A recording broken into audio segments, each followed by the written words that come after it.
Si je te partage cette vidéo, c'est que je m'y suis reconnu. Après l'avoir regardée, je ne vois plus les choses comme avant.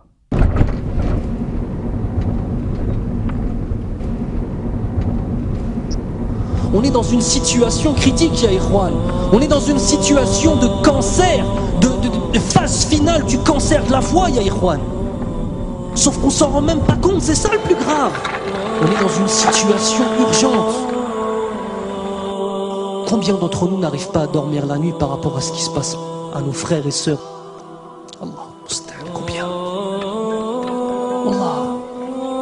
Même al-mahabba, même le lien d'amour, fils abilillah, il a tellement disparu à ce point-là. À ce point-là qu'on est sur Facebook, on voit un truc, on voit une vidéo avec nos frères et sœurs qui se font massacrer. Ah, rahimahumullah. Et 5 minutes après, on est en train de bahak avec quelqu'un au téléphone. Nos cœurs, ils sont morts à ce point-là, subhanallah. Au point que si quelqu'un, on ne le connaît pas, on ne sait pas l'aimer. C'est ça l'amour, fils abilillah. Aimer pour Allah, c'est réussir à aimer quelqu'un que tu n'as jamais vu de ta vie, Yahri. Parce qu'il a une foi qu'il partage avec toi, qui est la chose la plus importante.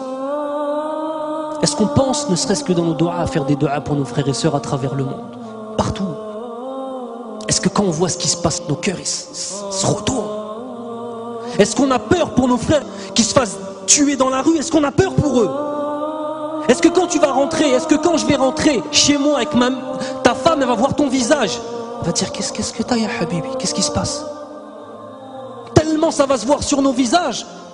Quand tout ça, c'est notre relation avec Allah Azza wa Jal qui n'est pas assez forte, ni plus ni moins. Ni plus ni moins que ça.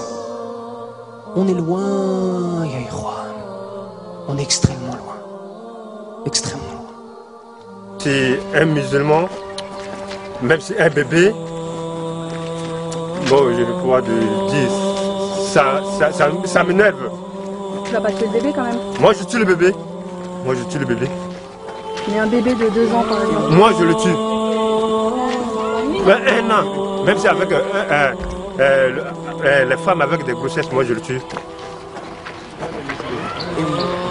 Si le musulman ne part pas dans le kilomètre 5, nous les Antilles, nous devons aller pour prendre tout le reste des musulmans là-bas pour manger. Parce que le musulman c'est bon pour manger. Parce qu'il avait beaucoup de têtes, donc il faut manger comme ça. Bon.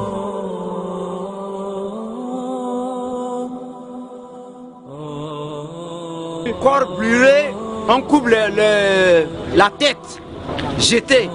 Et prenez la tête pour taper avec le ballon. Ce n'est pas ça. On coupe notre corps là pour manger. Est-ce que dans nos yeux, est-ce qu'on mange le corps des gens? On ne mange pas. Ce sont les chiens qui mangent n'importe quoi. Mais nous, les gens comme nous là, comme vous là, on ne peut pas manger notre chair. C'est grave pour nous. C'est comme ça.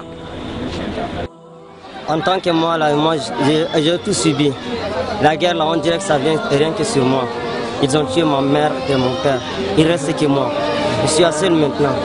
Je ne sais pas là où j'allais. C'est pour cela que je suis resté ici, à la base des réfugiés. Et moi, j'ai parti à l'école. J'ai promené. À mon retour, les anti-Balaka sont attaqués. Et je suis précipité d'aller à la maison. Je n'y suis pas arrivé. Et ils m'ont dit qu'ils ont tué mon père et ma mère. L'histoire d'un homme que j'ai rencontré ce matin au camp réfugié, il est en train de me raconter une histoire réelle qu'il a vécue sur le terrain. L'histoire c'est quoi? On a tué son fils, on l'a obligé de manger la chair de son propre fils. Il l'a mangé par obligation, mais ce dernier, il parlait en pleurant. Il me dit s'il pouvait pleurer avec du sang à lait, il le fera. Vraiment, et il a dit adieu à la viande. Lui, il ne va plus jamais manger de la chair, que ce soit la chair des animaux, comme poissons, etc. Il a juré de ne plus manger la viande parce qu'on l'a obligé de manger la chair de son fils, mes frères. C'est vraiment terrible. Ces gens-là, ce sont eux qui nous aident ici à vivre. Sans eux, on serait déjà morts. Parce que les vivres ils nous amènent des vivres chaque fois. Nous mangeons grâce à eux une fois par jour. Mais ça ne nous dérange pas. L'essentiel c'est de vivre. Mais seulement, nous remercions beaucoup l'opinion internationale ainsi que les bienfaiteurs. Nos bienfaiteurs que vous êtes. Alors nous nous encourageons de continuer à agir de la même façon pour ne pas que nous mourions de faim. Parce que nous venons de très loin.